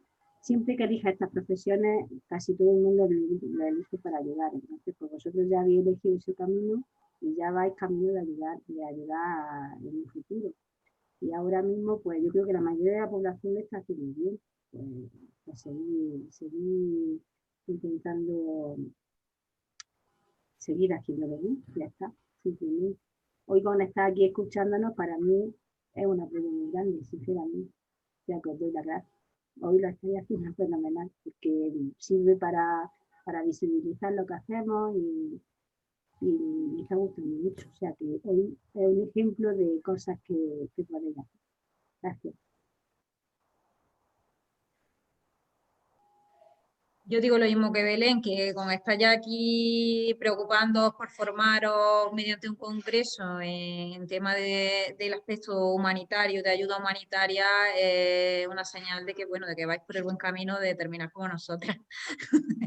Que mejor acaso si no estéis ya igual, ¿eh? Que seguro que muchos estáis ya en esta línea. Sobre todo como estudiantes, la conciencia social. El que difundáis el trabajo de la ONG, el que luchéis porque se cumplan los derechos humanos de las personas, porque todo el mundo tenga una oportunidad de tener acceso a una sanidad por igual que todos, ¿vale? Pues luchar sobre todo por eso, por una sanidad universal y que todo el mundo tenga acceso a las mismas cosas que el resto de la población. Pues efectivamente vosotros ya partís de una base buenísima, ¿no? Si estáis en un congreso de este tipo, ya tenéis mucho hecho. Y en concreto con las personas sin hogar, yo creo que lo que podríais hacer era, cuando estéis en la calle, conocerlas y haceros conocer y tratarlas como me podéis tratar a mí o a cualquier otra persona de vuestro entorno. Vosotros ahora mismo como universitarios tenéis la cabeza y tenéis las posibilidades de investigación, es decir, que a partir de ahí, cuando conozcáis a las personas sin hogar, empezar a imaginar proyectos que tengan que ver con desarrollar su autonomía y su dignidad. Plantear eso también como un trabajo universitario, como vuestro trabajo fin de máster, eso, es decir, cómo puede entrar la sanidad en la calle, ¿eh? Cómo puedo atender la salud mental de la gente que vive en la calle.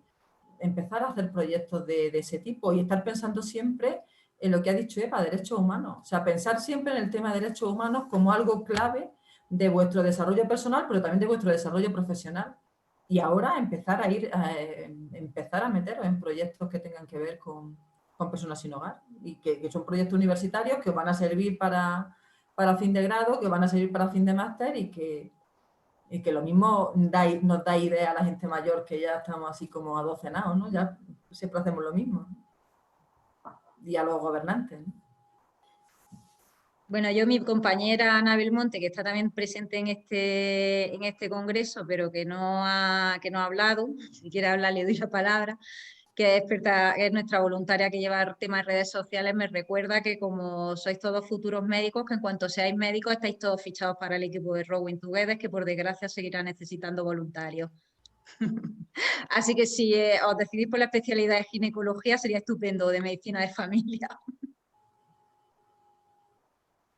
Pues muchas gracias a todos y sobre todo gracias a vosotras por formarnos, en plan, nosotros estamos aquí por vosotras y por todo el ánimo que le echéis a vuestro trabajo y muchas gracias. Desde luego, creo que hablamos, desde luego, desde la organización de este congreso os admiramos muchísimo y nos alegramos muchísimo que estéis aquí con nosotras y estoy seguro de que hablo por parte de los participantes también. Por si acaso que alguna vez me han comentado que a algunas personas no les funcionaba el micro, pueden usar también el chat y nosotros leemos las preguntas por si hubiese alguna otra. Os damos un par de minutillos y si no hay ninguna otra pregunta, pues vamos cerrando.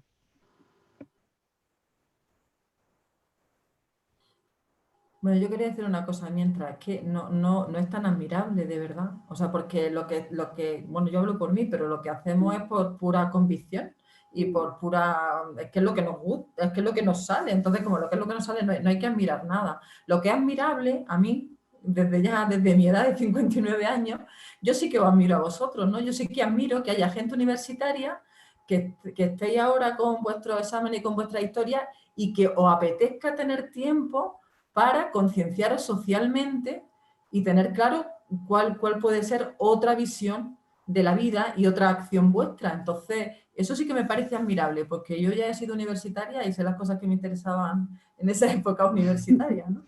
O sea que la admiración yo creo que es de nosotras a vosotros. Me está escribiendo Ana Belmonte, la compañera de Eva Gutiérrez, un mensaje, así que os lo quiero leer. Nos dice que no solo somos estudiantes, somos personas con diferentes capacidades y que las voluntarias del equipo Tierra son autodidactas en todos los campos en los que implican tener una ONG, que ella en concreto es técnico de desarrollo de ONG y otras cosas, pero que ahora se está dedicando a las redes. Pues muchas gracias, Ana, por tus palabras. En principio no veo ninguna otra pregunta. Antes de seguir, y así os dejo pensar si hay más preguntas, os voy a pasar el form que hacemos siempre en las conferencias para confirmar vuestra asistencia. Ahora intentad rellenarlo lo antes posible, pero bueno, cuando podáis. De nuevo, si alguien tiene alguna pregunta, ya sabe que está más que invitado a hacerla, levantando la mano o por el chat.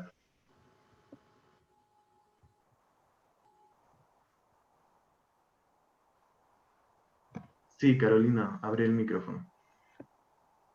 Bueno, lo primero, agradecer las charlas porque han sido tremendísimas, de verdad, ha estado genial. Y lo segundo, quería preguntar, es una pregunta un poco difícil, pero me gustaría saber vuestro punto de vista. ¿Cuál creéis que es la causa de que existan personas sin casa y una posible solución? Personas sin casa en nuestro país. Bueno. Elisa, contesta. A ver, la causa que existan personas sin casa es porque realmente no damos recursos a todas las personas. Si las políticas fueran más políticas sociales, donde tuviéramos asegurado esa Carta de los Derechos Humanos, donde tuviéramos asegurado la vivienda, donde tuviéramos asegurado el trabajo y tal, seguramente no habría gente sin casa. Porque el problema está en que si no hay trabajo no hay oferta de trabajo y además las viviendas son carísimas, los alquileres y todo no está controlado y no está pensado para que con tu sueldo tú puedas pagarte una vivienda, pues nos quedamos sin casa. En otros países, por ejemplo, pues los alquileres son un tanto por ciento del sueldo que tiene, de tal manera que todas las familias tú le asegures su manutención y su otros recursos. Esto aquí no pasa, es decir, si no cuidamos los derechos humanos, por eso pasa. Por eso hay gente sin vivienda, porque no hay viviendas, pero están cerradas. Entonces, por eso pasa.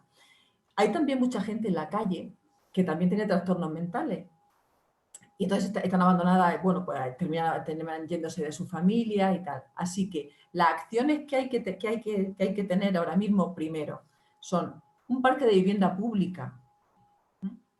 Eso es básico, eso es tener la posibilidad de que la gente con el sueldo de 400, 500, 600 pueda pagar un alquiler de 200, 250 y podría vivir, pues seguramente tendríamos menos gente, porque ocurre que hay gente en la calle con una renta básica de 400 euros, pero sin casa posible para meterse.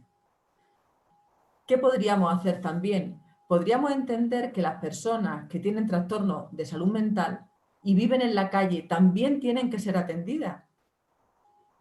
Los dispositivos sanitarios también tienen que salir a la calle a atender a la gente porque ese es su hogar. Y eso también es otro dispositivo que hay que desarrollar. Así que, resumiendo un poco, las cosas pasan porque no tenemos políticas que tengan que ver con derechos humanos. Y se mejoraría, pensando en eso, se mejoraría como cosas básicas, por ejemplo, un parque de viviendas públicas, lo que hemos dicho antes, un centro de alta tolerancia para todas esas personas que no tienen ni renta ni nada de nada, pero poder tener un sitio que tengan una limpieza y que tengan un aseo y que puedan dormir. Y desde luego hay que también sanitariamente atender a las personas en el lugar donde viven. Y el lugar que viven es la calle. Algunos hemos tenido alguna experiencia, Antonio, hemos estado muchos años detrás de Antonio y gracias a que existe un psiquiatra que él personalmente se implica en esto, pues bueno, pues desde un psiquiatra público, pues desde ahí él ha ido visitando y visitando y visitando y visitando a Antonio hasta que se ha conseguido entrar por una incapacidad, hacer un ingreso hospitalario, contactar con su familia y ahora Antonio está en un dispositivo atendido, tiene contacto con su hijo. Eso no podemos estar 7 años para conseguir esto. No se puede, porque eso es un gasto de todo, de energía, de gente, de red, que no tiene sentido. Pero si de verdad existiese un dispositivo que de forma habitual atendiese a la gente que está en la calle, igual que va a visitar a las casas, pues seguramente eso se solucionaría. No sé si te he aclarado o me he liado mucho. Sí, muchas gracias. Rosalía ha hecho una pregunta, la leo por si alguna no puede mirar el chat. Nos dice que quería preguntar un par de cosas. En relación a los refugiados, ¿la situación ahora mismo es de reubicación? ¿La ONU, otras asociaciones no pueden ayudaros a continuar con el proyecto? En relación a las personas sin hogar, imagino que está para Elisa, ¿crees que es viable dar EPI a las asociaciones que trabajan con personas con hogar? Imagino que sin hogar. Solo conozco en Reparto Solidario Universitario el de la Politécnica de Madrid y se ve que casi han paralizado el proyecto por contagio.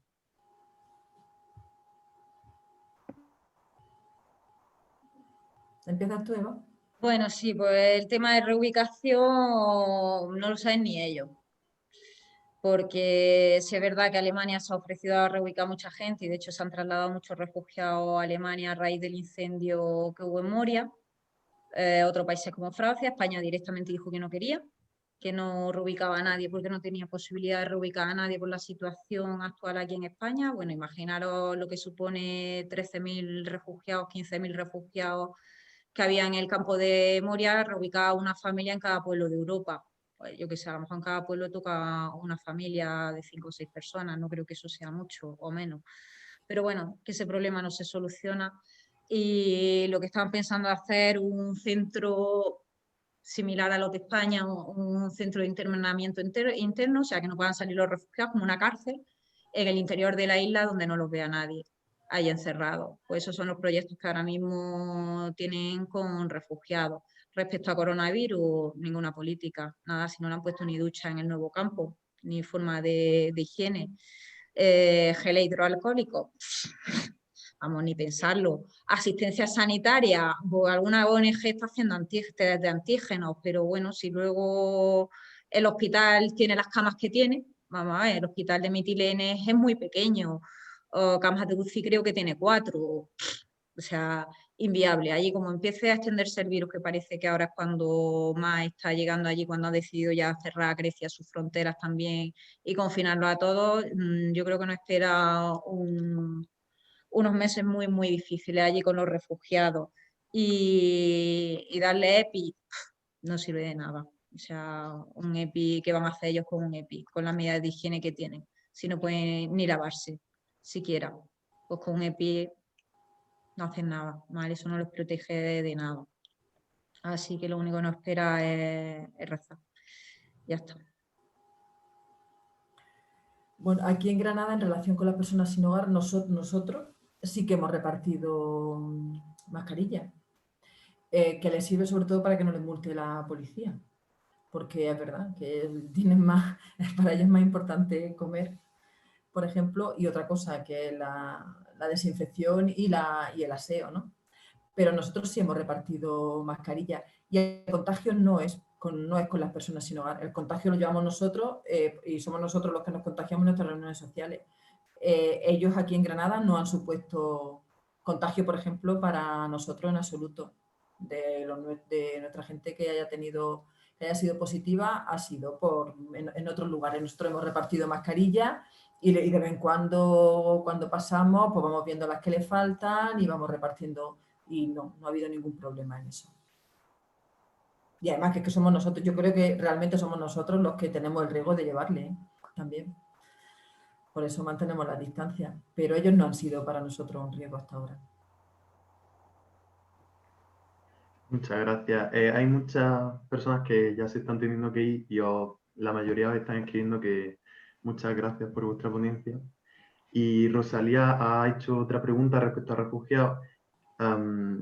Pregunta Eva que si existe casos de refugiados que se han devuelto a su país. Sí, vamos, todos los días. Se están dando casos de devoluciones en caliente. De hecho, tuvimos la desgracia este verano que justo enfrente del aeropuerto de Mitilene, que está en la playa, intentó desembarcar una barca con bastantes mujeres y niños y no dejaron que desembarcara esa barca y el niño se ahogó. Uno del niño de 6 años falleció y continuamente están devolviéndolo a la costa de Turquía. O sea, eso es a diario. Por eso también ha descendido también el número de refugiados a los que tendríamos ya en las últimas semanas, por eso, porque ya no dejan que llegue ninguna barca allí, se están produciendo todo devoluciones en caliente.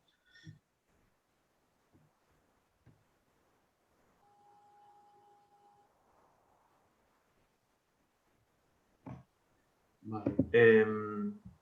Apurad si queréis hacer alguna pregunta, que ya vamos a ir cerrando, si no. Sí, mira, a mí me gustaría, Andrés, antes de salir, ¿sabes? Sí, claro. Yo estoy leyendo ahora en la línea esto de que estamos hablando de los derechos humanos, de luchar pues por lo justo, por lo que creemos que debe ser, de defender a los más débiles. Y en estos días de confinamiento, en mi tiempo libre, pues estoy leyendo mucho, ¿sabes? Una de las cosas que estoy leyendo es el libro que ha publicado mi compañero de clase de promoción, fue mi Lucas, que fue Jesús Candel, y fue nuestro Lucas. Y entonces su título es Lucha por lo justo. ¿Sabes? Os leo la dedicatoria que tiene que dice: ha llegado la hora de cambiar las cosas y el cambio se logra luchando y perdiendo el miedo. Quejarse y quedarse de brazos cruzados no sirve de nada. La única solución a nuestros problemas y a la gran crisis que se nos enfrentamos es empezar a actuar ya. Despierta. No dejes que te manipulen y piensa por ti mismo. Él desde hace mucho tiempo está trabajando también en una ONG con niños desfavorecidos y sabe de lo que habla y ha luchado mucho por los pacientes aquí en Granada y en todos lados. Entonces, yo creo que nos tenemos que quedar con ese mensaje también de lucha por lo justo. Y yo creo que en esa línea es por la que estamos trabajando todos los que estamos aquí. Os lo recomiendo, ¿vale? Muchísimas gracias, Eva. De hecho, creo que estamos todos los organizadores del Congreso muy de acuerdo en que resuena mucho esas palabras con nosotros. Pues creo que ya vamos a, creo que tristemente cerrar esta conferencia porque no tenemos más preguntas. Y por supuesto, de nuevo, una vez más, muchísimas gracias a las tres. Ha sido apasionante y creo que nos ha gustado muchísimo a todos.